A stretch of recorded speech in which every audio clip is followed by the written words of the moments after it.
자, 여러분 고개 드시고 반갑습니다. 네, 2주 만에 또 여러분 뵙습니다. 자, 264페이지입니다. 오늘 기본서 264페이지고요. 네, 기타 소득세인데 어떤 건지 한번 봅니다. 우리 시험에서 중요한 양도소득세 있죠? 양도소득세가 소득세법에 열거된 소득의 한 종류예요. 그래서 소득세 총설적인 얘기를 몇 가지 우리가 보고 갑니다. 시험에서는 이 소득세 총설에서는 부동산 임대업이라는 것을 제외하고서는 이제 종합문제 속에서 지문 한두 줄 나오는 뭐 그런 정도입니다. 편하게 여러분들 보시면 되는데 264페이지 제1절 소득세법 총설에서 소득세 의의를 보면요. 첫 번째 줄에 보니까 소득세는 개인의 소득을 과세 대상으로 하여 부과하는 조세이다. 그렇습니다. 법인의 소득은 법인세가 부과되고 우리 같은 자연인 개인의 소득에 소득세가 부과됩니다. 그래서 관련한 얘기들이 쭉 나오고요. 그냥 참고적으로 읽어보시는 거고 소득세 특징을 바로 봅니다. 소득세 특징을 보면 소득세는 국세고 직접세고 인세, 보통세 그러는데 여러분 직접세라는 것은 납세무자와 세금 부담하는 사람이 일치하는 조세를 직접세라고 했고요. 그 다음에 인세라는 것은 합산과세하죠. 납세무자 인적상 고려해서 합산과세합니다. 그래서 1월 1일부터 12월 31일까지 발생한 소득에 대해서 전부 다 이제 합산해서 과세합니다. 그 다음에 보통세라는 것은 이 세금을 걷어서 어디다 쓸지 사용 목적이 특정되어 있지 않고 그냥 국가의 일반적인 운영 경비에 충당합니다. 그래서 이런 것들은 이제 조세 총론에서 우리가 배웠던 내용들이고 그래서 그냥 한번 말뜻만 아시면 되는 거고요. 그 다음에 2번 열거주의와 유형별 포괄주의 그랬는데 이런 것들을 여러분들 구별할 필요는 없고 소득세는 그 소득의 종류가 법에 열거가 되어 있습니다. 그 열거된 종류를 제가 좀 소개해드리면 여기 한번 보세요, 여러분들. 우리 소득세법에는 8가지 소득이 열거가 되어 있어요. 그래서 소득세법에 8가지가 있는데 어떤 것들이 열거되어 있냐면 먼저 종합소득이요. 우리가 종합소득에 대한 소득세를 종합소득세 이렇게 얘기하고 여기서 6가지가 있습니다.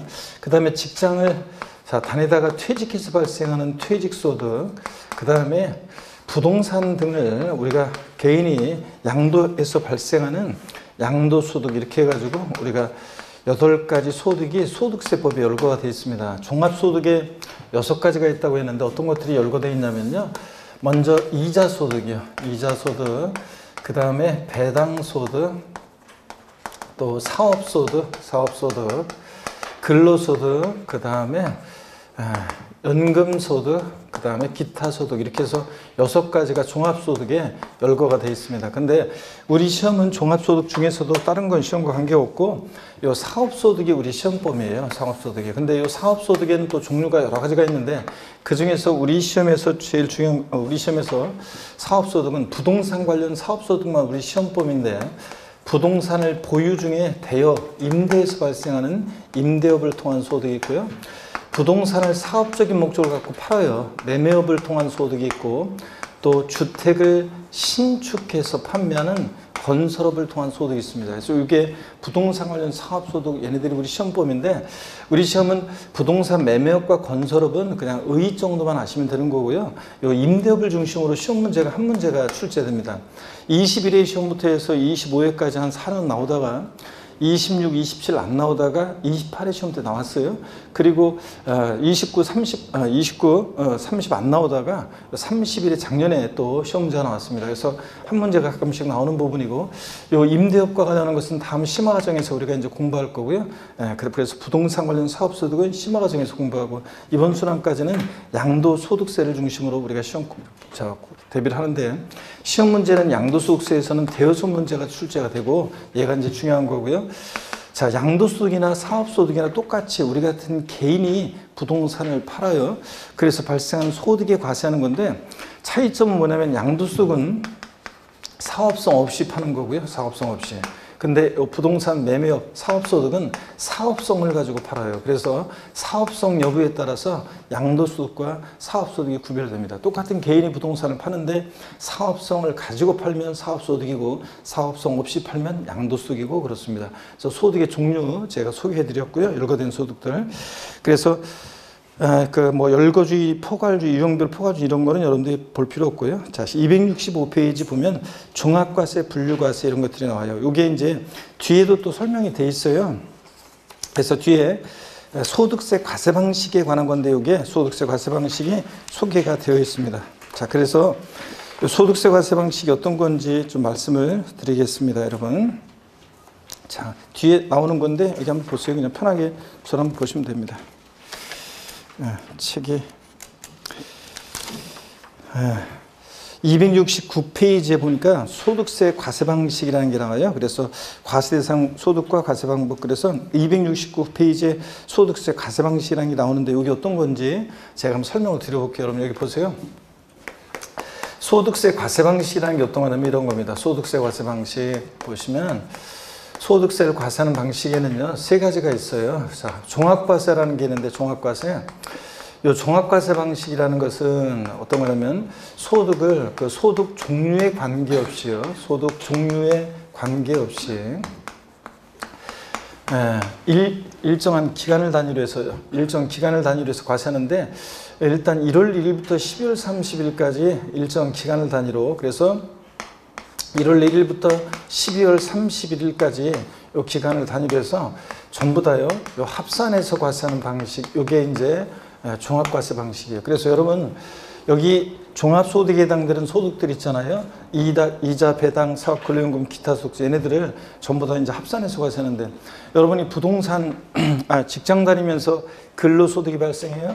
부동산 임대업을 해가지고 여러분들이 요 사업소득이 발생해요. 그러면 1월 1일부터 12월 30일까지 발생하는 이 소득을 전부 다 어떻게 하냐? 합산해서 과세합니다. 이게 종합과세 방식이에요. 여러분들이 뭐 예를 들어서 뭐 이자소득 발생한 것도 있다. 근데 이따 말씀드리겠지만 그 이자소득이 좀 많아야 돼요. 일정 금액 이상이어야 되는데 어떻든 간에 여러분들이 발생한 1월 1일부터 12월 30일까지 발생한 이 종합소득에 해당되는 소득들을 전부 다 합산해서 과세하는 방식, 이게 종합과세 방식이고 소득세 과세 방식의 기본적인 모습입니다. 그 다음에 분리과세 방식이라는 게 있어요. 이건 어떤 거냐면 종합소득 중에서 일부, 예를 들어서 일정 금액 이하의 금융소득 같은 거 있죠. 일정 금액 이하의 금융소득 같은 거, 이런 것들. 예를 들어서 여러분들 은행에다가 한 1억 예금해 놨어요. 그럼 이자가 뭐 요즘 거의 없죠. 근데 예를 들어서 뭐 이자가 만약에 100만 원이 발생했다. 자, 그러면 그 이자 소득을 여러분한테 은행에서 지급하면서 세금을 애초에 떼고 줘요. 원천징수라고 하죠. 세금을 떼고 줍니다. 그러면 여러분이 받은 그 이자 소득 100만 원은 여러분의 다른 근로소득이나 사업소득과 합산한다 안 한다 하지 않고 그대로 종결되는 과세 방식을 말합니다. 또 일용직 근로자의 근로소득이요. 속칭 건설 현장에 하루 일하러 갔어요. 그래서 일하고서 일당을 받습니다. 일용직 근로자의 근로소득 같은 이런 것들은 소득을 지급하는 곳에서 일당 주면서 애초에 세금을 떼고 줘요. 원천징수하고. 그러면 제가 받은 그 일용직 근로자의 근로소득은 다른 저의 소득과 합산한다 안 한다 하지 않고 종결되는 과세 방식, 이런 걸 말합니다. 또 분리과세는 이런 것들이 있어요. 2천만 원 이하의 주택임대소득 같은 것도요. 주택임대소득이 있는데 2천만 원 이하의 주택임대소득이요. 만약에 주택 여러분들이 임대해서 소득 발생했는데 임대소득이 2천만 원을 초과하면 여기 종합소득에 해당되는 다른 소득과 합산해서 종합과세예요. 근데 2천만 원을 초과하면, 근데 2천만 원 이하다 그러면 14% 세율로 나중에 이제 우리가 배울 건데 14% 세율로 세금을 계산해서 세무서에 신고 납부해요. 그러면 여러분의 그 2천만 원 이하의 주택임대소득은 다른 여러분의 소득과 합산하지 않고 그대로 종결되는 과세 방식을 합니다. 그래서 분리과세 방식, 이것은 소득을 지급할 때 소득 지급하면서 원천징수함으로 이제 종결하는 과세 방식인데 다른 소득과 합산하지 않고요. 분리해서.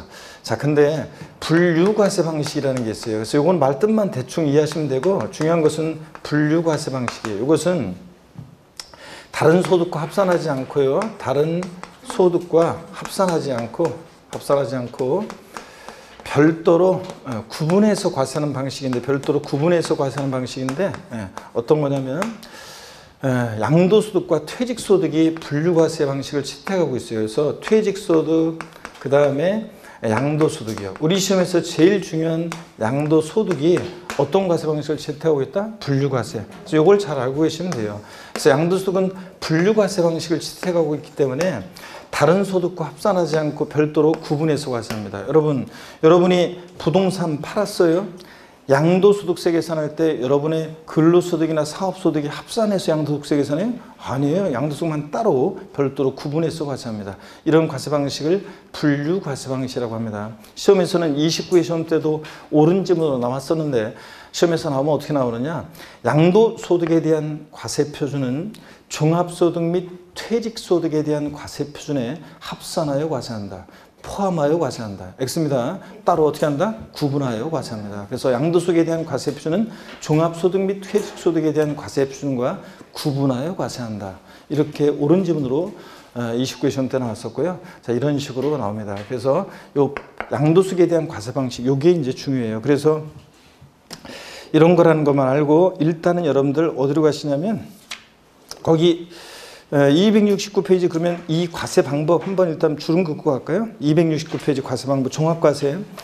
현행 소득세법은 이자 배당 사업 근로연금 기타 소득을 1년 단위로 전부 다 통합해서 합산해서 과세하는 방식. 이게 종합과세 방식이고 분류과세 방식만 밑줄이요. 양도소득, 퇴직소득은 종합소득과 합산하지 않고 별도로 어떻게 한다? 분류해서 구분해서 과세한다는 거 밑줄이요. 자, 그럼 다시 앞으로 여러분들 가시면요. 다시 앞으로 가시면 자, 다시 앞으로 가서 보시면 269페이지 3번에 다시 소득세 과세 방식 얘기가 나오죠. 265페이지입니다. 265페이지. 아이고. 269페이지라고 했어요, 제가. 265페이지입니다. 3번에 보니까 종합과세, 분류과세요. 한번 편하게 읽어보면 종합과세란 소득의 종류에 관계없이, 그러니까 저 종합소득에 해당되는 소득들을 소득의 종류에 관계없이 모든 소득을 하나의 과세 표준으로 합산해서 세액 계산하는 방식을 말하는데, 반면 분류과세란 소득의 종류별로 구분해서 별도의 과세표준과 세액을 계산하는 과세 방식을 말한다 그랬는데, 하여튼 요거 제가 정리해드린 대로만 기억하시면 돼요. 분류과세는 다른 소득과 합산하지 않고 별도로 어떻게 한다? 구분해서 과세한다. 양도소득이 채택하고 있다. 요거만 아시면 되고요. 그 다음에 양가로 2번 보니까 현행 소득세법에서는 이자, 배당, 사업, 근로연금, 기타 소득에 대해서 종합과세하고 퇴직소득, 양도소득에 대해서는 어떻게 한다? 분류과세한다. 한번 읽어두고요.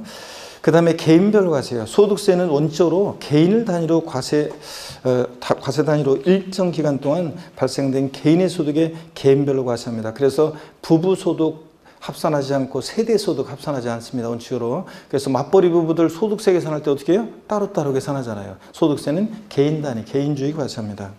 그 다음에 개인별 과세하고 5번 초과누진세율이라는 것은 과표가 커지면서 세율이 높아지고 하나의 과표 구간을 초과할 때마다 해당되는 그 누진세율을 정하는 건데, 초과누진세율의 용어는 이미 제가 설명을 드렸고요. 자, 하여튼 소득세는 초과누진세율을 기본으로 해요. 근데 이따가 나중에 보지만 양도소득세는 비례세율도 적용됩니다. 자, 그래서 초과누진세율이라는 것은 당연히 소득이 많으면 많을수록 세금 많이 부과해야죠. 소득이 적으면 작게 부과하고, 그래서 과표 커지면서 세율이 높아지는 게 누진세율이고요. 자, 그런 거라는 거 아시면 되고, 신고납부, 양도소득세 같은 소득세는 우리 같은 납세무자가 세금을 계산해서 관할 세무서에 신고하고 납부하는 그런 세금입니다. 그래서 신고납부 한다는 것만 아시면 되고 넘어갑니다. 266페이지 보시면 뭐 인적공제 이런 것들은 그냥 읽어보시면 되고요. 주소지 과세. 자, 고조의 소득세 납세지는 주소지를 원칙으로 하면 그런데, 자, 세금, 우리 국세는요, 직각과 볼일보라고 원칙적으로 주소지를 납세지로 합니다. 주소지 관할 세무서. 근데 지방세는 그 지자체로 돈이 가야 되니까 물건 소재지고, 근데 국세는 주소지를 원칙으로 합니다. 고조자가 뭔지를 모르시는 분들은 이제 배울 건데, 납세 의무자 봅니다.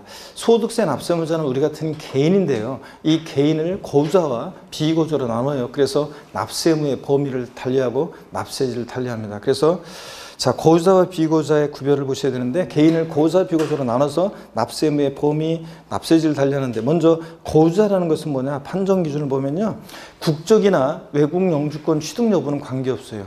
대한민국 국적 갖고 있어도 비고조가 될 수 있고요, 또 외국 국적 갖고 있어도 고조자가 될 수 있습니다. 왜냐? 주소, 거소로 판정합니다. 고조자, 비고조자는. 그래서 고조자라는 것은 판정 기준을 보세요.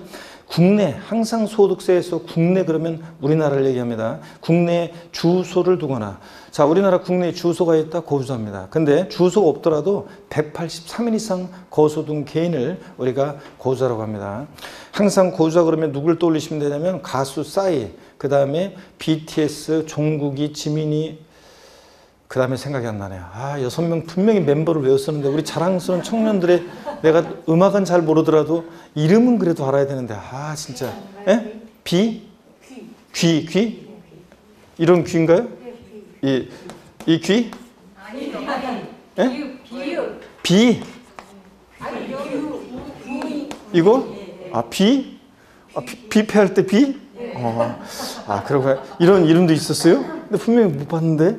하여튼 뭐 이런 식으로. 그래도 훨씬 낫네. 제가 이번 주에 잘 물어보니까 20, 30대인데도 잘 모르는 관심이 없었는지 BTS 멤버 또 누구 그랬더니 모르더라고요. 그러더니 훨씬 낫네요.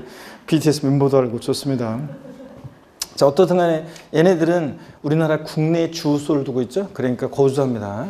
자, 그러면 가수 싸이도 그렇고 BTS 멤버들도 그렇고 우리나라 국내에서 벌어진 소득뿐만 아니라 해외에서, 국외에서 벌어진 소득도 다 과세하겠죠. 그래서 거기 납세무의 범위를 보면 국내 원천 소득과 국외 원천 소득 모두에 대해서 소득세 납세무를 진다며 줄이고, 그러다 보니까 학자들이 얘기해요. 과세 범위에 제한이 없으니까 무제한 납세무가 있다, 이렇게 얘기합니다. 그 다음에 비거주자 있죠? 비거주자는 거주자가 아닌 자예요. 그러니까 국내 우리나라에 주소가 없거나 183일 이상의 거수 두지 아니한 개인을 말합니다. 그래서 비거주자 그러면 항상 제가 팝가수 마돈나를 얘기하는데, 그죠? 마돈나는 우리나라 국내 주소도 없고 183일 이상의 거수도 없죠? 비거주자입니다. 자, 그럴 때 한 4년 전인가 제가 마돈나 근황 기사를 봤더니, 한 4, 5년 전 됐는데, 그 당시에 제가 마돈나 근황 기사를 보고서 두 번 놀란 것이, 하나는 나이가요, 그 당시 한갑이었고요. 그럼 지금 벌써 거의 한 70 가까이 되겠네. 그 다음에 또 하나 놀란 것은 그 당시에 망사 스타킹 신고 있죠. 여전히 마돈나가 죽지 않았더라고요. 그래서 그걸 보고서 두 번 놀랐습니다. 그 나이인데도 여전히 마돈나예요. 자, 어떻든 간에 마돈나는 우리나라 국내 주소도 없고 183일 이상의 거수도 없으니까 비거주자예요. 자, 그러면 비거주자의 납세무의 범위를 보면 국내 원천 소득에 한해서 소득세 납세무를 진다며 줄자기요. 그래서 과세 범위에 제한이 있기 때문에 학자들이 제한 납세무가 있다, 이렇게 얘기합니다. 그러면 여러분 보세요. 마돈나가 있잖아요. 마돈나가 서울 잠실에서 공연을 했습니다. 그래서 소득이 발생했겠죠. 우리나라 국세청에 소득세 납세무가 있어요, 없어요? 예? 납세무가 있어요, 없어요? 있습니다. 세금은 내고 가야죠, 여러분들. 우리나라 국내에서 발생한 소득에 대해서 납세무가 있습니다. 다만 근데 마돈나가 일본이나 미국에서 벌어진 소득은, 해외에서 벌어진 소득은 우리하고 뭔 관계가 있어요, 여러분? 그죠? 그래서 국내 원천 소득만 납세무가 있다. 자, 그래서 그런 얘기고, 다만 거기 표 아래 단서 얘기는 제가 나중에 심화과정 때 한번 제 국제 펜팔했던, 고등학교 때 펜팔했던 얘기를 하면서 얘기를 해드릴게요. 지금은 그냥 넘어갑니다. 그 다음에 개념 플러스 고자, 비고자, 의제 이런 것들은 참고적으로 보시는 거고, 나중에 슬쩍 얘기할 기회가 있을 것이고요. 넘어갑니다. 지금 한 번도 시험에 물어본 적은 없고. 그 다음에 법인격 없는 단체 같은 것은요, 뭐냐면 법인격 없는 단체 요거만 기억하세요. 소득세법 규정을 적용해요. 원래 법인의 소득은 법인세잖아요. 근데 법인격 없는 사단이나 재단, 단체는 소득세법 규정을 적용한다. 자, 그것만 알고 가시면 됩니다. 소득세법을 적용한다. 그 다음에 개념 플러스 내용도 됐고요. 어떤 걸 보냐면 과세기간 및 납세지인데 말뜻만 아시면 돼요. 소득세 같은 세금들은 보세요. 소득이 발생할 때마다 소득세를 부과한다, 소득세를 신고하라 그러면 매일 근로소득 발생하고, 저처럼 강의에서 사업소득 발생한 사람들은 매일 소득세 신고하다 판나겠죠. 그러니까 소득세 같은 세금들은 어느 때부터 어느 때까지 소득을 과세할 것이냐, 과세의 기간을 두고 있습니다. 그래서 그 과세기간이 양가로 2번을 보세요. 소득세는 영년주의를 채택하고 있는데, 영년주의란 달력에 따라 1월 1일부터 12월 30일까지를 과세기간으로 채택하는 것을 말한다. 그래서 소득세는 1월 1일부터 12월 31일까지 1년을 과세기간으로 하고 있습니다. 자, 268페이지 소득세 과세기간은요, 납세무자가 임의로 설정할 수 없어요. 나는 소득세 과세기간을 4월 1일부터 3월 31일까지로 할 거다. 안 돼요. 중간에 사업을 개시하거나 폐업하더라도 1월 1일부터 12월 31일까지입니다. 소득세 과세기간은 딱 정해져 있는데 예외가 없느냐? 있긴 있어요. 고자가 사망했다 그러면 1월 1일부터 사망한 날까지를 과세기간으로 하고, 만약에 고자가 해외로 출국해서 비거주자가 될 때는 1월 1일부터 출국한 날까지를 과세기간으로 하는 예외도 있다더라. 이렇게 한번 편하게 보시고요. 그 다음에 납세지를 봅니다. 거주자일 때 소득세 납세지는 당연히 집값 가운데서 분류하고 주소지 관할 세무서를 납세지를 합니다. 국세는 어디다 내든 어차피 국고로 귀속하니까 집값 가운데서 분류하는 게 낫겠죠. 주소지 관할 세무서고, 주소지가 없다 그러면 거소지입니다. 그래서 원칙 주소지 밑줄, 주소지 없을 때 거소지 밑줄이요. 자, 그 다음에 비거주자다 그러면 비거주자는 아까 마돈나요. 국내 주소 없거나 183 이상 거소 두지 아니한 개인이잖아요. 그러니까 비거주자 납세지는 주소 거소지로 갈 수 없으니까 밑줄입니다. 국내 사업장 소재지 밑줄이요. 국내 사업장이 둘 이상이면 주된 국내 사업장 소재지고, 그 다음에 동그라미 2번 국내 사업장이 없다 그러면 국내 원천 소득이 발생한 장소를 납세지로 합니다, 여러분들. 물론 이제 종합부동산세는 종합부동산세 납세지는요, 거주자일 때 원칙적으로 주소지인데 종합부동산세. 근데 작년 시험에도 나왔지만 종부세는 원칙은 거주자일 때 주소지인데 비거주자일 때 종합부동산세 납세지요. 국내 사업장이 있으면 사업장 소재지, 사업장이 없으면 국내 원천 소득이 발생하는 장소. 근데 그것도 없을 때 종합부동산세는 비거주자일 때 예외적으로 그 주택이나 토지의 소재지를 납세지로 해요. 작년 시험에도 나왔었는데, 그래서 마돈나가 만약에 경기도 광명시에 부동산이 있어요. 근데 마돈나 비거주자가, 근데 마돈나가 국내 사업장이 없어요, 우리나라에. 그 다음에 국내 원천 소득도 없어요. 그냥 부동산만 갖고 있어요. 그러면 종합부동산세 납세지는 어디로 가느냐? 그 부동산, 토지나 주택 소재지를 납세지로 합니다, 여러분. 그래서 그 종합부동산세에서는 예외적으로 비거주자일 때 부동산 소재지로 가기도 한다는 거 참고적으로 보시고, 하여튼 원칙적으로는 비거주자일 때 국내 사업장이 있으면 사업장 소재지, 사업장이 없으면 국내 원천 소득이 발생한 장소를 납세지로 한다. 밑줄이고, 그 다음에 과세상 소득과 과세 방법은 제가 아까 소개해드렸습니다. 8가지 소득으로 구분하고 있는데 8가지 소득 소개해드렸고, 그 다음에 뭐 유형별 포괄주의 이런 말은 여러분들 기억할 필요 없어요. 이거 학자들이 쓰는 표현이고 시험에 안 나와요. 그러면 소득세 8가지 소득 열거되어 있고, 제가 269페이지 그 과세 방법 말씀을 드렸습니다. 그래서 우리는 뭐만 기억하면 되냐면 양도소득에 대한 과세 방식. 어떤 거요? 분류 과세 방식. 그래서 양도소득은 종합소득, 퇴직소득에 대한 과세 표준과 합산해서 계산해요? 아니면 별도로 구분해서 계산해요? 별도로 구분해서 과세한다. 요것만 여러분이 잘 알면 돼요. 그래서 시험에 의미가 있는 것은 지금 소득세 총설에서는 거주자냐 비거주자냐의 의의를 알고, 거주자냐 비거주자냐에 따라서 과세 소득의 범위, 거주자다 국내 국외소득 다 과세하고, 비거주자면 국내 원천소득만, 그리고 납세지 정도를 여러분이 기억하시면 되고, 시험에 의미가 있는 것은 그 다음에 분류과세, 양도소득은 다른 소득과 합산하지 않고 별도로 어떻게 한다? 구분해서 과세한다. 이것만 기억하면 돼요. 나머지는 다 그냥 쓸데없는 거예요. 자, 쓸데없다기보다는 다 잡다한 거고 배경적인 거고 넘어갑니다. 270페이지 아까 분리과세 방식도 제가 소개해드렸었죠. 분리과세라는 것은 일정 금액 이하의 이자소득이라든가 또 일용직 근로자의 근로소득이라든가 뭐 여러 가지 일정 금액 이하의 연금소득이나 기타 소득 중에서 일부는 종합과세, 합산과세하지 않고 원천징수함으로 과세를 종결시키는 방식을 말한다고 했습니다. 은행에서 이자 소득을 지급하면서 애초에 세금 원천징수 떼고 줍니다. 그러면 저의 그 이자 소득은 다른 소득과 합산한다 안 한다? 안 합니다. 일정 금액 이하의 금융소득이라든가 또 일용직 근로자의 근로소득, 또 여기는 안 나왔지만 제가 주택임대소득 2천만 원 이하의 주택임대소득은 14% 소득세 세율로 따로 신고 납부하면 다른 소득과 합산하지 않고 이렇게 과세가 종결됩니다. 이런 걸 말합니다. 말뜻만 하시면 되고요. 그 다음에 기타 부동산 관련 소득세, 그래서 우리가 이제 건설업이 나오고 우리 교재에서 부동산 매매업이 나오고 부동산 임대업이 나오는데 273페이지 부동산 임대 사업소득이요. 273페이지. 자, 부동산 임대업 이게 어떤 거냐? 부동산 임대업 어떤 거냐? 임대 관련 사업소득에 대해서 제가 이제 심화과정 때 다음 순환에서 제가 소개해 드릴게요. 오늘은 여러분들이 넘어갑니다. 다음에 보시고 어디로 가시냐면 쭉 넘어갑니다. 쭉 넘어가서 양도소득세로 우리가 가겠습니다. 양도소득세로요. 자, 책을 넘길 때, 예전엔 책을 넘길 때 책이 안 넘어가면 손에다가 침을 딱 발라가지고 이 책을 넘겼거든요. 근데 요즘은 침 바르면 안 되잖아요, 여기다. 그러다 보니까 저 책이 잘 안 넘어가요, 지금 요새. 자, 283페이지입니다. 여러분 283페이지 양도소득세입니다. 자, 양도소득세는 여러분요 어떤 세금이냐 한번 보시면 뭐 저쪽 지우고 볼까요? 양도소득 소득의 종류를 여러분들이 외울 필요는 없고요. 요거 자, 이렇게 돼 있다는 것만 보시면 되고 양도소득세를 좀 소개해 드리겠습니다. 여러분 보시면요 양도소득세는 우리 시험에서 제일 중요한 세금이죠. 양도소득세. 우리 같은 개인이 부동산 등을 양도해서 발생하는 소득, 사업성 없이 양도해서 발생하는 소득에 대해서 부과되는 건데 대여섯 문제가 출제가 되고 제일 중요합니다. 양도소득세는 어떤 성격의 소이냐 자 공부하고요. 또 양도소득세는 과세 대상 어떤 것을 양도했을 때 양도소득세가 부과될 것인지 또 양도소득세는 양도에 부과하는 세금이잖아요. 그러니까 양도라는 것이 도대체 뭐냐 양도의 개념과 유형이요 이런 것들 그랬을 때 여러분 보세요.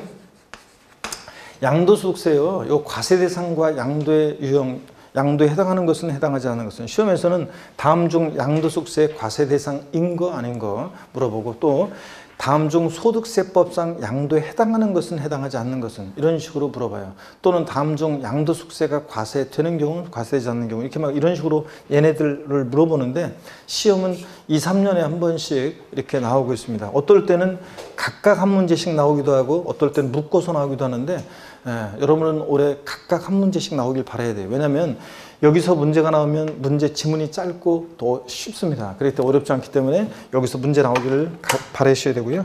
자, 그래서 하여튼 얘네들 올해는 과세상 양도의 개념 유형에서 나올 가능성이 또 상당히 높기 때문에 잘 보셔야 되고요. 그 다음에 양도소득세, 양도 또는 취득의 시기. 어느 때를 양도 시기로 하고 취득 시기로 하는지.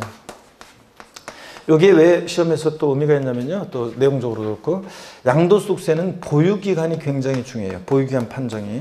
몇 년 보유했느냐에 따라서 세금이 과세가 되기도 하고 또 세금을 한 푼도 안 낼 수도 있고 세금이 과세가 되더라도 보유기간에 따라 달라지는데 우리가 흔히 보유기간 그러면 당해자산 취득일로부터 양도일까지를 우리가 보유기간이라고 해요. 그래서 이 보유기간 판정의 의미가 있습니다. 어느 때를 취득일로 하느냐, 양도일로 하느냐에 따라서 보유기간이 달라지기 때문에. 그래서 양도 및 취득 시기도 한 2년에 한 번씩, 3년에 한 번씩, 2, 3년에 한 번씩 이것도 출제가 되는 그런 부분입니다. 또 올해 잘 보셔야 됩니다. 최근에 독립화 문제로 또 안 나왔기 때문에. 또 양도소득세요. 계산 과정. 양도소득세를 계산하는 과정에서 많은 중요한 논점이 있어요. 그래서 여기 양도세 계산 과정에서 시험 문제는 두세 문제가 매년 출제가 되고 있는데 양도소득세가 어렵다 그러면 어디가 어려운 거냐? 여기가 어려운 거고요. 그래서 양도세 계산 과정이 중요합니다. 뭐 이런 부분들은 우리가 이제 평균적으로 이제 보통 공부하면 우리가 이제 무난하게 맞출 수 있는 그런 내용들이 출제가 됩니다. 양도세가 어렵다 그러면 여기서 이제 어려운 거고요. 계산 과정에 많은 중요한 논점들이 있고 세금을 계산했어요. 그럼 내야 되겠죠. 납세지를 어디로 하고 또 납세 절차. 양도소득세는 예정신고 납부라는 것과 확정신고 납부라는 게 있어요. 그래서 납세 절차가 또 역시 또 중요합니다. 그래서 시험에 매년 나오는 부분이고요. 그 다음에 양도소득세 어떤 경우에 비과세 되느냐. 이 비과세 양도소득도 시험에 거의 매년 나오고 있습니다. 제가 이 비과세는 일단 중요하지만 매년 나오는 건 아니고 거의 매년 자주 나오는데 이번 과정에서는 보지 않고 심화 과정에서 우리가 보도록 하겠습니다. 비과세. 이런 것들을 테마로 출제가 돼요. 양도소득세는 6문제가 나온다 그러면 한 3문제 정도는 그냥 무난히 맞출 수 있는 그런 내용입니다. 근데 한 2문제, 많게는 3문제가 좀 까다롭게 출제되는데 특히 이제 계산 문제, 계산 사례 문제가 세법은 한 문제가 나오는데 양도소득세에서만 나오는 건 아니고 뭐 다른 데서도 세목에서도 나옵니다. 취득세라든가 뭐 재산세나 종부세에서도 나오기는 하는데 양도소득세가 계산 문제가 가끔씩은 작년 같은 경우에는 한 번도 안 나왔던 부분에서 계산 사례 문제가 계산식 문제를 또 물어봤는데 전제 조건을 잘못 따라가지고 모두 정답 처리가 됐어요. 그래서 작년에 그 계산 문제는 대부분 그냥 저 안 배운 내용이고 대부분 저 구석에서 나온 거라 대부분 다 틀렸는데 그래서 막 찍었는데 한 문제 부족했던 분들, 그러니까 한 문제 부족했던 분들 모두 정답 처리되는 바람에 그거 일단 또 맞았고 또 그 다음에 그 한 문제 때문에 만점자도 또 작년에 또 막 늘어나고 그랬습니다. 어떻든 간에 세법 그 한 문제가 그랬었고요. 계산 문제가. 그 다음에 30회 시험에서도 또 양도세 사례 문제가 굉장히 또 깊은 내용을 물어봤고 또 그다음에 진짜 어려웠습니다. 그다음에 28회 시험 때 또 계산 사례 문제가 또 시간 내 문제 풀기 어려운 그런 문제가 출제됐습니다. 그래서 한 문제가 이렇게 가끔씩 양독수에서는 어렵게 출제되는데 그런 거는 뭐 그냥 찍으면 돼요. 어차피 그냥. 그래서 시간 낭비할 것 없이. 그래서 딱 봤는데 시간이 많이 걸릴 것 같은 것은 맨 마지막에 풀어야 되고 다른 거 다 풀어놓은 다음에. 그래서 어떻든 간에 그렇습니다. 양도숙세 근데 한 뭐 3문제, 4문제 정도는 공부하시면 무난히 맞출 수 있습니다. 자, 이렇게 해서 얘네들 대상으로 출제가 되고 그렇습니다. 자, 여러분 어쨌든 간에 비과세는 심화 과정에서 자세히 제가 알려드릴게요, 여러분들. 자, 그리고 늦게 오신 분들은 지금 중간에 오시고 막 그런 분들 계시는데 그런 분들은 반드시 세법은 그 1월달 다음에 우리가 다음에 제 세법 수업 되기 전에 1월달 조세 총론 부분 강의한 내용을 반드시 인강을 수강하고 오셔야 되겠습니다, 여러분들. 그래서 그걸 안 듣고 오면은 용어를 몰라가지고 계속 또 힘들어져요. 꼭 듣고 여러분들이 오시길 당부드립니다.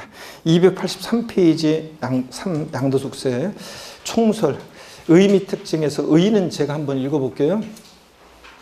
양도숙세란요, 우리 같은 개인이 사업성 없이, 즉 비사업적으로 사업성 없이 부동산 등을 대가를 지불하고 양도함으로 인하여 발생하는 소득. 그러니까 대가를 지불하고라기보다는 대가를 받고요. 양도함으로 발생하는 소득에 부과하는 그런 분류과세 소득에 해당하는 국세이다 그랬습니다. 하여튼 양도숙세는 이거예요. 우리 같은 개인이 사업성 없이 양도함으로 발생하는 소득에 부과하는 그런 세금입니다. 자, 그 다음에 특징을 보시니까 여러분요, 국세고요. 그 다음에 직접세, 납세무자와 세금 부담하는 사람이 일치하는 직접세고 또 인세입니다. 납세무자의 인적상을 고려해서 합산과세하는데요. 어떤 얘기냐? 1월 1일부터 12월 31일까지 과세 기간 동안에 어떤 양도자가 1월 달에도 부동산 팔고 5월 달에도 팔고 10월 달에도 팔아요. 그러면 그 양도소득을 전부 다 어떻게 하냐? 합산해서 과세합니다. 이게 인세입니다. 그래서 양도세는 합산과세한다. 1월 1일부터 12월 31일까지 양도소득을 전부 다 합산해서 과세하고요. 양가로 이번 분류과세는 아까 말씀드렸죠. 양도소득은 종합소득이나 퇴직소득에 대한 과세 중에 어떻게 하는데 별도로 구분해서 과세합니다, 여러분들. 자, 그 다음에 양도소득세 과세소득의 범위는 열거주의를 취한다는데 법에 열거된 자산을 양도했을 때만 과세가 되고요. 양가로 4번 나중에 배울 오늘 이따 맨 마지막에 배울 건데 양도세는 신고 납부하는 세금인데 우리 같은 납세무자가 세금을 계산해서 계산된 세금을 관할 세무서에 신고 납부하는데 예정신고라는 게 있고 확정신고라는 게 있습니다. 그래서 이게 어떤 건지 또 우리가 배울 거고요. 그 다음에 세율은 초과 누진세율, 비례세율 다 적용되고요. 분할 납부 허용됩니다. 양도숙세는 종부세나 양도숙세는 물납은 안 돼요. 근데 분할 납부는 됩니다. 일시불 납부 원칙의 예외로서 세금을 나눠낼 수도 있습니다. 그래서 분할 납부 허용되고요. 그 다음에 양도숙세 이제 과세 대상입니다. 어떤 것을 양도했을 때 양도세 부과될 것이냐? 자, 요거를 한번 이제 볼 건데요. 거기 다만 283페이지 거기 보조단의 오른쪽에 보니까 두 번째 걸 한번 볼게요. 두 번째 걸 보니까 납세무자에서 소득세법상의 고자와 비고자가 된다. 공동으로 소유한 자산에 대한 양도소 금액을 계산하는 경우에 해당 자산을 공동으로 소유한 각 거주자가 납세금을 진다 그랬는데 포인트는 각 거주자가 각각 납부할물을 진다는 얘기인데요. 여러분 부부 공동명의 재산을 양도하더라도 양도세 계산은 각각 계산해요. 제가 나중에 이제 양도세 계산 과정을 배우고 그러면 부부 공동명의 재산은 양도세는 어떻게 계산하는지 제가 알려드릴 건데 어떻든 간에 공동명의 재산을 양도하더라도 각각 계산합니다. 그래서 여기서 공동으로 소유한 자산 양도금액 계산할 때 어떻게 한다? 각 거주자가 각각 계산해서 각 거주자가 납세금을 진다. 일단 한번 밑줄 그어놓으시고 넘어갑니다. 자, 그 다음에 과세 대상 있잖아요. 283페이지 과세 대상. 어떤 것을 양도했을 때 양도세 부과가 되느냐. 반드시 알고 있어야 되고 이 과세 대상에다 큼지막하게 별표에 2개 하시고 한번 보겠습니다. 양도세 대상은요. 먼저 자, 부동산, 토지, 건물인데요. 양가로 1번에 보니까 토지요. 당연히 양도세 대상입니다. 그래서 토지란 읽어보니까 공간정보의 구침에 관련한 법률에 따라 지적공부에 등록할 지목에 해당하는 것을 말한다. 그래서 토지 뭐 당연히 대상입니다. 넘어갑니다. 284페이지 건물도 당연히 양도세 대상인데요. 양가로 2번 건물이란 토지에 정착하는 공작물 중 지붕과 벽 또는 기는 것을 말하는데 여기에는 자 여기 밑줄이요. 건물에 부속된 시설물과 구축물을 포함한다 밑줄이요. 여러분 우리가 지방세에서는 있잖아요.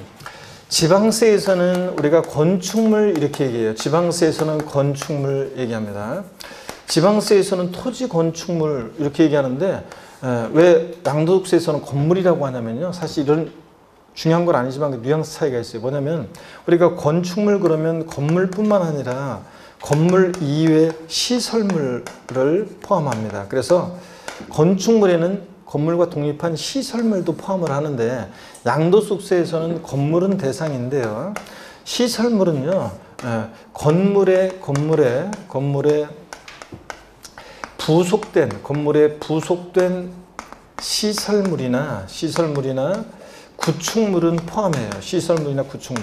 건물이 이전될 때 함께 수반해서 이전되어지는 건물에 부속된 시설물이나 구축물은 이것은 대상이 돼요. 근데 건물과 독립된 시설물이나 구축물은 이것은 대상이 아니에요. 그래서 양도소득세에서는 건축물이라고 하지 않고 뭐라고 한다? 건물 이렇게 얘기합니다. 이런 뉘앙스 차이가 있어요. 그래서 하여튼 양도소득세에서는 건물, 자 건물에는 건물에 부속된 시설물이나 구축물을 포함해서 건물이 대상이다. 이렇게 보시면 되고요.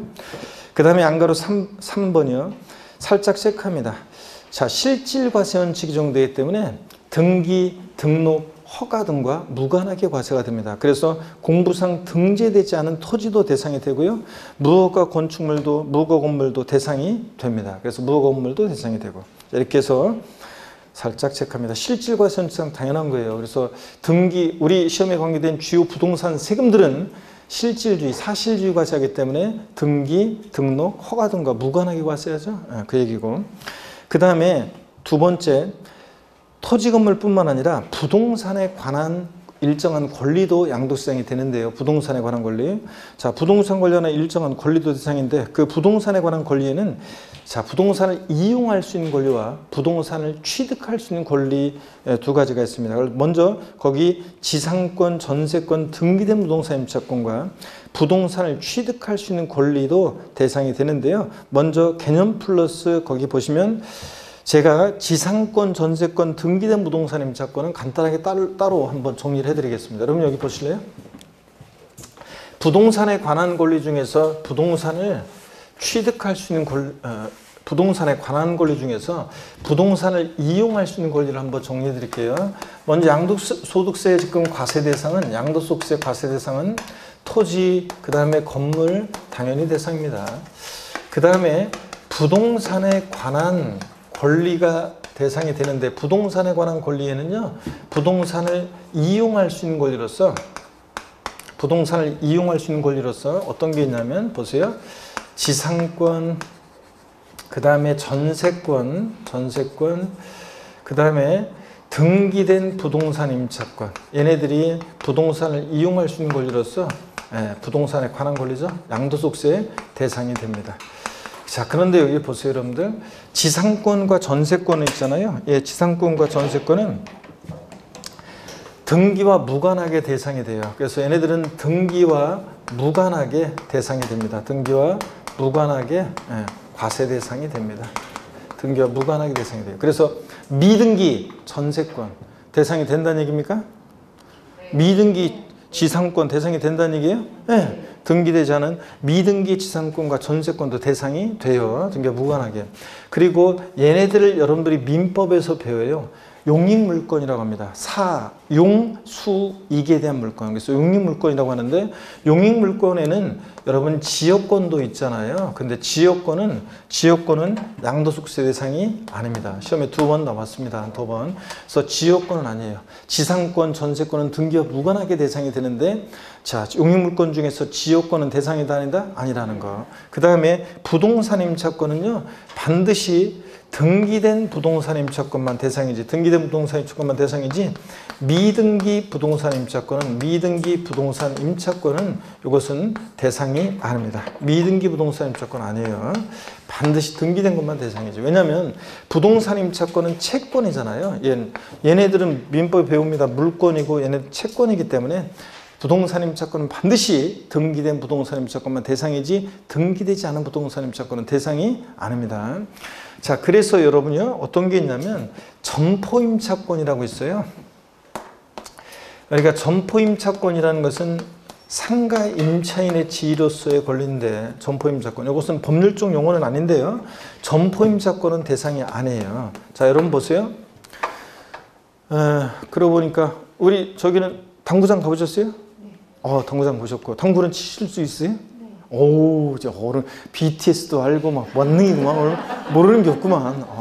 자, 제가 그 전에도 그렇고 요번 주에도 그런 사람이 수강생이 있었는데, 제가 당구장 가봤어요? 그랬더니 말을 하려고 말라고 뭐 가봤는지 안 가봤는지 말을 막 망설이면서 막 말을 그러더라고요. 그래서 가봤어요, 안 가봤어요? 그랬더니 이번 주도 그런 사람이 있었는데, 지난번에 예전에 어떤 수강생이 주부 수강생이 한 번은 가봤는데 그러길래, 결혼해봤어요, 안 해봤어요? 한 번은 가봤는데, 이거 똑같은 거지. 한 번을 가봤든 두 번을 가봤든 가본 거죠. 당구장 가보면요, 당구장 가보면 당구다이, 당구공, 당구큐대, 커피 자판기, 컴퓨터 이런 것들이 있어요. 이런 시설을 권리금을 받고 다른 임차인한테 넘겨요. 당구장 운영하는 임차인이. 그러면 그런 것은 우리가 흔히 권리금에 대한 것은 기타 소득세 대상입니다. 왜냐하면 제가 언급한 거에 부동산에 관한 게 있어요. 당구다이, 당구공, 당구큐대, 커피 자판기, 컴퓨터 없잖아요. 그렇기 때문에 점포 임차권이라고 해서 이 권리금에 대한 것은, 상가 임차인의 지위 권리금에 대한 것은, 이것은 기타 소득세 대상이지 양도세 대상이 아닙니다. 또 여러분 보세요.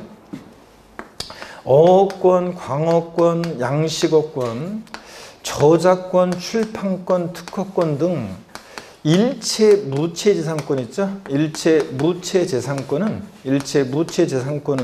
이것은 양도세 대상이 아닙니다. 그래서 저작권, 출판권, 특허권, 어업권, 광업권, 양식업권 등 일체 무체 재산권은 대상이 아닙니다, 여러분들. 이렇게 해서 여러분들이 부동산에 관한 권 중에서 부동산 이용에 관한 권리로서 지상권, 전세권은 등기와 무관하게 대상이 되고, 지역권 아니고, 부동산 임차권은 반드시 등기된 것만 대상이지 미등기 부동산 임차권, 등기되지 않은 부동산 임차권 대상이 아니고, 또 이렇게 어업권, 광업권, 저작권, 출판권 등 이런 것들 대상 아니라는 거. 그래서 대상인 것과 아닌 거, 이걸 꼭 여러분들이 알아두셔야 되겠습니다.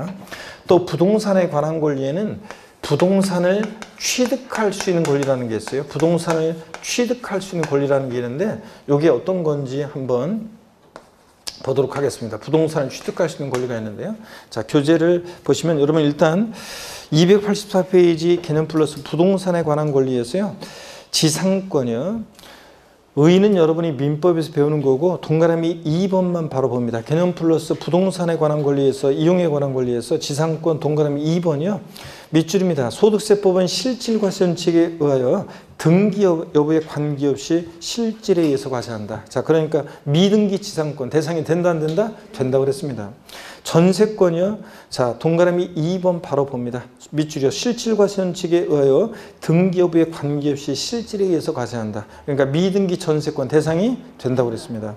자, 그리고 부동산 임차권이요. 동그라미 2번을 봅니다. 지상권, 전세권과는 달리 부동산 임차권은 채권이므로 밑줄이요. 소득세법에서는 등기된 부동산 임차권에 한해서 과세한다. 밑줄. 그래서 등기되지 않은 부동산 임차권은 대상이 아닙니다.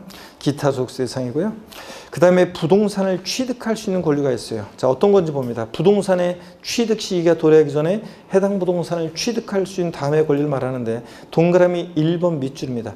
건물이 완성되는 때 그 건물과 이에 부수되는 토지를 취득할 수 있는 권리. 시험에서는 이렇게 나오기도 하고, 아니면 그 예가 나오기도 해요. 아파트 당첨권이라든가 분양권이나 조합원 입주권이요. 다 밑줄입니다. 예까지. 그래서 시험에서는 그 예가 나오기도 하고, 아니면 또 이렇게 건물이 완성되는 때 건물과 이에 딸린 토지를 취득할 수 있는 걸 이렇게 나오기도 합니다. 여러분, 아파트 분양권 갖고 있다가 본계약 체결해서 아파트 완공되면 결국 그 부동산 건물과 그에 딸린 토지를 취득할 수 있게 되잖아요. 그래서 이런 것들이 부동산을 취득할 수 있는 권리로서 대상입니다. 285페이지요. 동그라미 2번입니다. 자, 발행기간은 중요하잖아요. 지자체나 한국토지주택공사 발행하는 토지상환채권, 주택상환채권 또는 주택상환사채라고도 하는데 이런 것들 대상이 됩니다. 이 상환이란 말 들어있는 채권은 나중에 토지를 주택으로 바꿔주니까 부동산을 취득할 수 있는 권리가 됩니다. 상환이란 말 들어있잖아요. 토지상환채권, 주택상환채권 이 밑줄인데 또 주택상환 또는 사채 이렇게 얘기하는데 이 밑줄이요. 얘들은 나중에 상환이 동그라미 상환이란 말 들어있으면 채권은 나중에 토지를 주택으로 바꿔주니까 부동산을 취득할 수 있는 권리입니다. 동그라미 3번이요. 부동산 매매 계약을 체결한 자가 계약금만 지급한 상태에서 양도하는 권리 빗줄이요.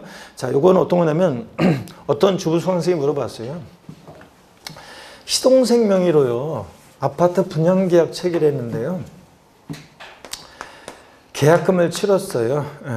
자, 그런데 계약금을 치를 때 시동생명 계약금을 치렀는데요. 잔금 치르기 전이에요. 근데 애들 아빠 명의를 좀 바꾸려고 그래요. 자, 어떤 책임이 문제될 수 있나요? 그런데 갑은요. 부동산을 취득할 수 있는 권리를 양도했다고 봅니다. 그래서 양도세가 과세 문제가 발생할 수 있는데 무슨 얘기냐면 자, 부동산 매매 계약을 체결한 자가 여러분 계약금을 지급한 상태. 자, 계약금을 우리가 부동산 매매 계약에서 여러분 계약금을 왜 지급해요? 계약금을 지급한 자가 지급하지 않은 자보다 우선적으로 그 계약을 완성시켜서 부동산을 취득할 수 있는 지위 권리를 갖게 되니까 우리가 계약금을 치르는 거잖아요. 그죠? 계약금을 지급한다는 것은 부동산 매매 계약에서 자, 그 거래를 완성시켜서 결국 그 부동산을 취득할 수 있는 지위 권리 그거예요. 그 부동산을 취득할 수 있는 지위 권리를 갖고 있다고 팔았다고 봐서 양도세 부과될 수 있는데 참고적으로 이때까지 만약에 취득가격은 이때까지 계약금, 중도금 들어간 게 있으면 이것을 취득가격으로 하고요. 그 다음에 양도가격은 여기다가 프리미엄 얹어서 팔았다 그러면 이 프리미엄 상당액에 대해서 양도세 부과되는 거예요. 우리가 분양권이나 다 이런 것들 다 프리미엄 받고 넘기면 그 프리미엄 상당액에 대해서 양도세가 부과되는 겁니다. 이런 것들은 다. 자, 그래서 그런 얘기를 하는 거. 자, 그래서 부동산 매매 계약을 체결한 자가 계약금만 지급한 상태에서 양도하는 권리 이런 것도 대상이 된다. 다 시험 지문에 나왔던 거예요. 동그라미 1, 2, 3번. 그 다음에 4번, 5번은 그냥 참고입니다. 주택 청약예금 증서. 불법이잖아요. 거래하는 거, 이런 거. 근데 불법이든 뭐든 우리 세법은 항상 기억하세요. 이게 불법이잖아요. 거래가 금지잖아요. 근데 어떻든 간에 이런 것을 거래를 해서 만약에 거래를 해가지고 프리미엄이 붙고 막 거래를 해가지고 소득이 발생하면 우리 소득이 있는 곳에 그게 불법이든 합법이든 우리 조세 부과의 원칙은 뭐냐면 소득이 있는 곳에 과세가 있다 그런 얘기입니다. 그래서 뭐 그런 건데 4번, 5번은 옛날 얘기고요. 동그라미 1, 2, 3번만 정확히 알아두시면 됩니다. 1, 2, 3번만. 그 다음에 기타 자산 보겠습니다. 그래서 우리 이제 양도세 대상에 기타 자산이라는 게 있어요. 그래가지고 자, 기타 자산이 있는데 어떤 것들이 양도세 대상에 이제 기타 자산이 있는지 쭉 제가 소개를 해드리려고 하는데 시간이 맞는 건가요? 네? 시간이 맞아요? 50분이 맞아요? 네? 아, 그렇구나. 오늘 처음 온 사람도 있다고 하고 그래서 제가 천천히 배경적인 걸 소개했더니 시간이 많이 갔구만. 잠시 쉬었다가요. 285페이지 양도세 과세 대상 기타 자산부터 소개해 드리겠습니다. 잠깐 쉬겠습니다.